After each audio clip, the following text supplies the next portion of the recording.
AP world we're not going back to. However, we'll talk a little bit about this tomorrow.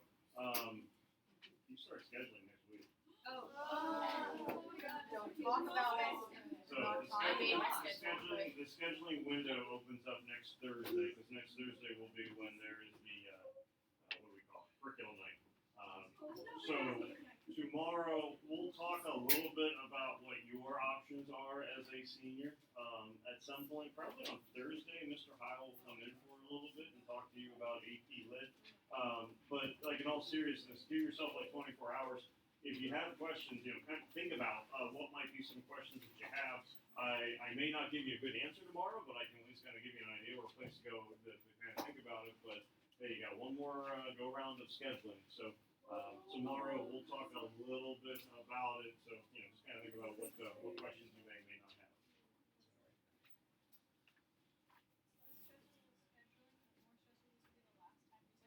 That's why we read Siddhartha at this point, because the hope is you can get your calming kind of influence.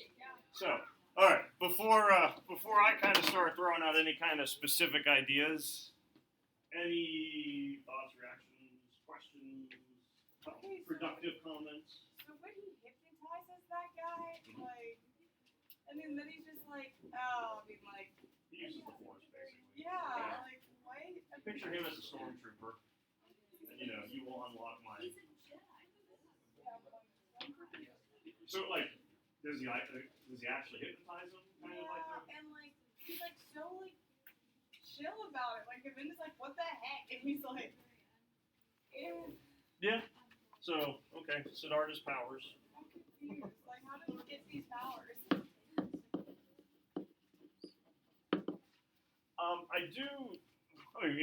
We don't know 100% and all that kind of stuff with it. And I would say that still because this is 1920s that this is getting written, there's still kind of a lot of mysticism in some ways kind of considered to Eastern culture. And so things that you don't know, not to say that, people don't have the ability to kind of hypnotize others. You will. No, I ain't gonna try. But I do think there is kind of a little bit of hyperbole that will kind of go with this exaggeration as to what are you able to do.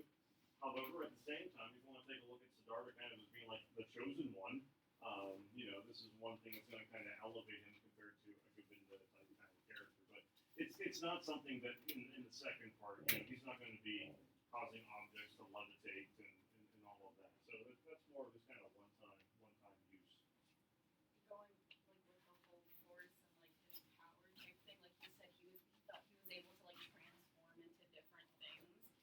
Somebody once told me that you can relate any AP prompt to either Star Wars, Lord of the Rings, Harry Potter, and Invisible Man, which we'll read later. No, but yeah, at that same time where he'll talk about where he kind of he became the jackal, or he will become the heron, and all of that kind of stuff. Yeah, and it doesn't have to necessarily be what we would kind of consider to be a living thing. And so that idea of his meditation that would be going on, the kind of the transcendence of the soul. That certainly is going to be a concept that will be more appropriate to a Hindu, to Buddhism kind of thing. So there certainly is some legitimate to that, if I can spell transcendence. Just because that idea is out there doesn't mean that everyone would necessarily be able to do it. And I think I threw out the question to you folks half-heartedly. It might have been fourth period last week. Has anyone ever had deja vu before? And, again, that kind of idea of I've been here before, even though maybe you actually weren't. So, is there that potential to actually kind of take your soul and go into different places? A lot of people would say yes.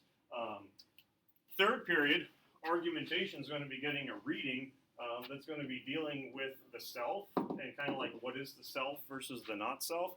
And that's a very philosophical question, and that's something that certainly kind of comes in with Siddhartha, where he's trying to conquer the self. Well, what does he mean by the self? Well, that could be a whole bunch of different kind of ideas. So that idea that there's multiple kind of layers or levels to one's existence is a big concept that Siddhartha is going to go with. Yeah, the idea with Ottman is that there's like this universal kind of being soulness, and so once you're able to kind of be part of that big picture, that's when you've gotten it. And so, from a Christianity standpoint, if the person dies and you believe in heaven, well, what are you doing? You're rising, you're transcending, you're going to a whole other layer of existence, and that's when, supposedly, peacefulness and joy and happiness and all those things come to fruition all the time, not just some of the time, but all the time. It's a similar idea as to being that one. I'm confused about his whole talk with Buddha and how it changed him. Because before he was all he was kind of simple and he was all mad and he was starving himself for months. Years.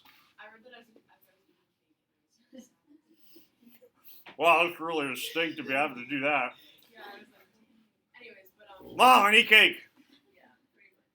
Someone watching this recorded less than 3 years from now is going to be going, "What the heck did they do?" Yeah, but then What kind of cake? And then they're gonna be like, hey, they talked about me. It was like vanilla raspberry. I had banana and cream. Yeah, I was just reading it while he was fasting that part, and I was like, dang, I gotta step it up. Well, and with that whole idea, of fasting, again, the meditation, with kind of getting this sense of self and whatnot. What are you doing by fasting besides, not eating food? But if you're looking at this from a Siddhartha kind of standpoint, Typically when you fast, you're fasting for a purpose to find something or focus your mind. yeah, more. he's not on a South Beach diet or anything like that, that he's trying to accomplish here. But you're taking out something that could otherwise, not that cake is bad, kind of corrupt the spirit. If there's something else that you are yearning for, you strip that away, you're getting more to the essence of who you are. So not that, that means, okay, I'm not going to do homework anymore, I'm not going to sleep, I'm not going to eat anything. But if you are taking out addictions, in some cases you need food, but, do people overeat or are some people addicted to food at times? Yeah. You take that out, whether it be any kind of substance, smoking, alcohol, whatever the case may be. The idea is that you get a better sense of who you are. You can kind of strip out those, some call it a toxin if you're only going to eat those and Twinkies and cake and ice cream. Probably going to stop at shop and say I'm going to get some ice cream because it's 2 for $5. Get that sale while it's hot.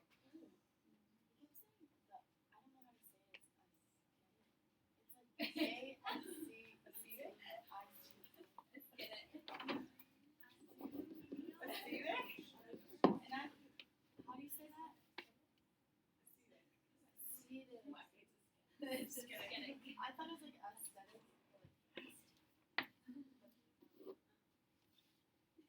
So the samanas, the ascetics, it's basically the idea that you are not allowing yourself. You're going to be as kind of like that one with nature idea, so to speak, existence that other things aren't going to get in your way. So that there's minimal clothing, there's minimal food. You're not going to allow yourself to get corrupted by those outside wants, desires, and things like that. If you talk about the aesthetics of a building, you talk about how it's like visually pleasing and whatnot. The idea with this as a person is you're going to strip away any of those unnecessary items so that you are more in line with who you are, with your existence. I know you said about the Buddha, and I kind of we did touch about that, but we still will. Aesthetic. You're doing more like the word set, like a tennis, you have sets, so go with that E sound. Aesthetic. Govinda. Show you like Govinda? Yeah. To quote a student from like 4 years ago, Govinda's the worst. She did not like it. She was in cuss seat and she's like, she did not like Govinda at all. He did nothing, and that was the problem, I think, for her.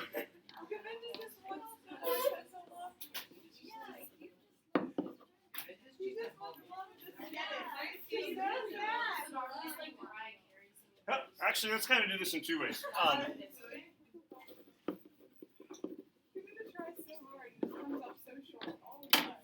What would be terms that you would use to describe either one? And you certainly could have some that you would say that maybe apply to both, but what would be something that you would use to describe Govinda? What would be something that you would use to describe Siddhartha? This is one word, but like in general, I feel like Avinda's that one friend who's like kind of doesn't ever get caught up with the plan and is kind of just left behind, and they're kind of just like, kind of scared, you can go home.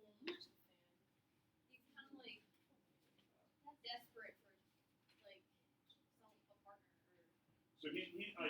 he's Siddhartha's follower, so kind of like desperate follower at this point. He's going to tag him. He's a tag along. Siddhartha's not He's kind of like a parasite. Siddhartha's like, Parasite. Yeah. No, this It's is like like a nice parasite. Yeah. A nice parasite. Nice parasite. I don't think that Govinda is desperate. I think that like, because he follows Siddhartha because he believes in him. I don't think that like believing makes you like needy. Because in the end, like he does end up going his own way. Like he chooses to stay Correct. with, like given he's trading out one leader for another. But like, I think that he's still the fact that he's not with Siddhartha anymore. Like he still has his free will in him. He has the ability to act upon it. He will act upon it, but it's not something that he's always going to be like claiming his independence. Which the argument could be, since he does it at that point, where he's going to stick with the Buddha, means that that's something that's really important to him. And so, when in those really critical times, he will kind of stick to his guns. Now, he's upset that Siddhartha's not, what? You're leaving? No, you can't do this. And then Siddhartha like, and you can't come with me because you already pledged your allegiance, so, see you later. But he will do things that he wants to.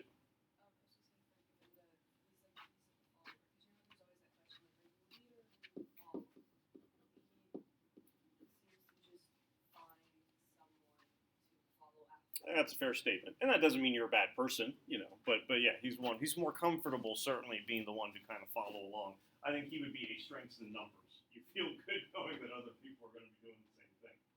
I just feel like Siddhartha's the whole time just like slightly passive aggressive because like even with the Buddha, he's like, really, I don't mean to upset you, but, and then he'll just like keep going. Well, and the Buddha, does, give him some warnings. Like, yeah, you can be careful.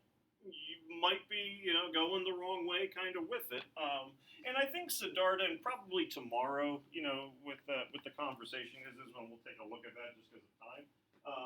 I think Siddhartha brings up some valid points, but the Buddha also, kind of like, well, but hold off on what, you're trying to do, because if your sole desire is knowledge, is to know things, then you're headed in the wrong direction. You're not going to get to that level of peace and contentment and all that kind of stuff. Really good. I was gonna say like Govinda's very codependent and Siddhartha's very independent. Yeah.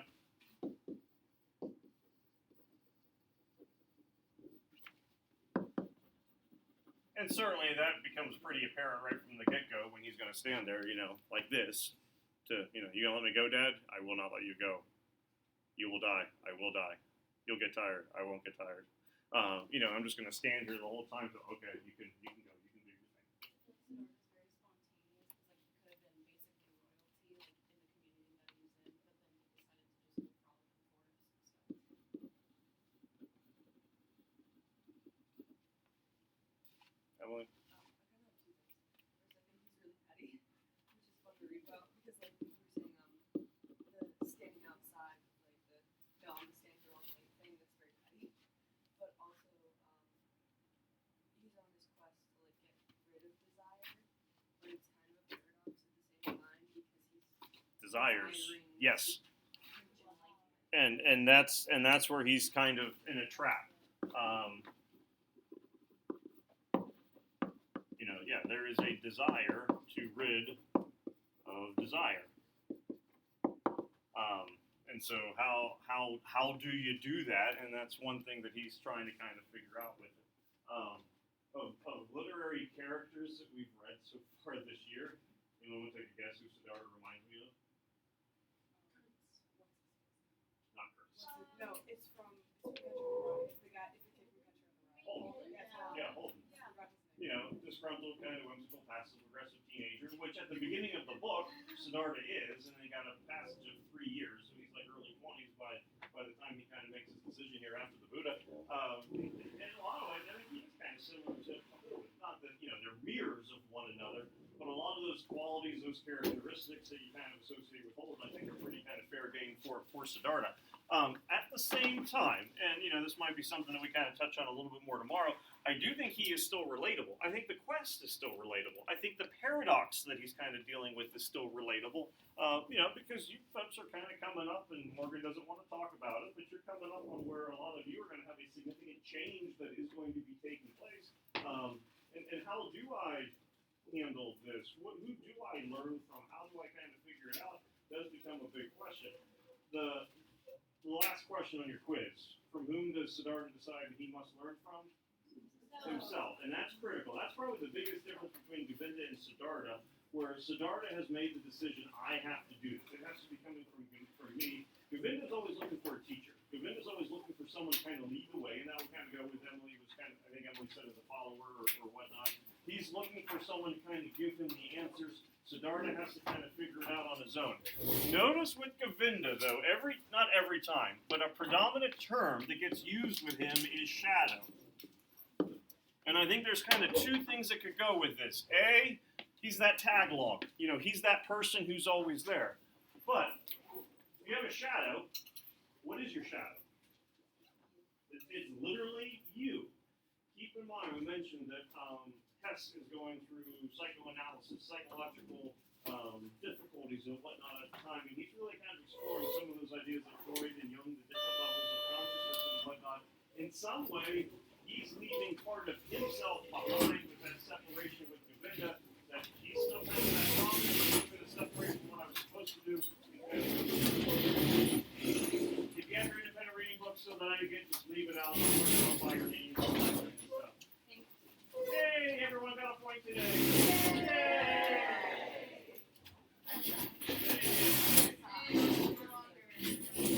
Was that Siddhartha also like a town? Yeah, that.